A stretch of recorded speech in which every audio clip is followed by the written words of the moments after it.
MLS-ലെ തങ്ങളുടെ മൂന്നാം പോരാട്ടത്തിൽ ഗോളടിച്ചു തീർത്ത് മിയാമി പോയിന്റ് ടേബിളിലെ ഒന്നാം സ്ഥാനം തന്നെ നിലനിർത്തി.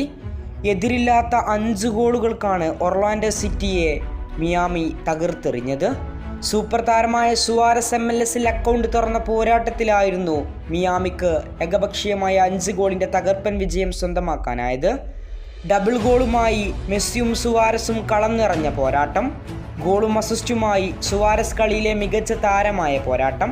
മത്സരത്തിന്റെ 4-ാം മിനിറ്റിൽ തന്നെ ഗ്രസലിന്റെ ഇടതുഭാഗത്ത് നിന്നുള്ള ക്രോസിന് സുവാരസിന്റെ ഫസ്റ്റ് ടച്ച് ഗോളിലൂടെ MLS താന്റെ ആദ്യ ഗോൾ കുറിക്കാൻ സുവാരസിനായി. അതും മികച്ച ഷോട്ടിലൂടെ തന്നെയാണ് സുവാരസ് ആദ്യ ഗോൾ ഗംഭീരമാക്കിയത്.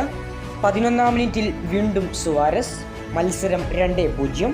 29-ാം മിനിറ്റിൽ സുവാരസിന് ഗോളടിക്കാൻ അല്ലെങ്കിൽ ഹാട്രിക് നേടാൻ ലഭിച്ച സുവർണ അവസരം താരം ടൈലറിന് കൈമാറി ടൈലറും ഗോളടിച്ചു. ആദ്യ പകുതി പിരിയുമ്പോൾ ടീം 3-0 മുന്നിലായിരുന്നു. മത്സരത്തിന്റെ 2-ാം പകുതിയിലാണ് ഇരട്ട ഗോളുമായി ലിയണൽ മെസ്സി കളം നിറയുന്നത്. മത്സരത്തിന്റെ 57-ാം മിനിറ്റിൽ ലൂയിസ് സുവാരസിന്റെ മനോഹര അസിസ്റ്റിലൂടെ ലിയണൽ മെസ്സിയുടെ ഒരു ഹെഡർ ഗോളാണ് മത്സരത്തിലെ 4-ാം ഗോളായി കലാശിക്കപ്പെട്ടത്. അധികം വൈകും മുമ്പ് 5 മിനിറ്റിനകം 62-ാം മിനിറ്റിൽ ലിയണൽ മെസ്സിയുടെ മറ്റൊരു ഗോൾ. പട്ടിക പൂർത്തിയായി.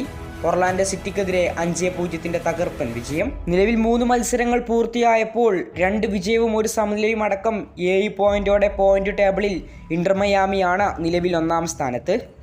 കൂടുതൽ ഫുട്ബോൾ വാർത്തകൾക്കും വിശേഷങ്ങൾക്കും വേണ്ടി ചാനൽ ഇപ്പോൾ തന്നെ സബ്സ്ക്രൈബ് ചെയ്യുക.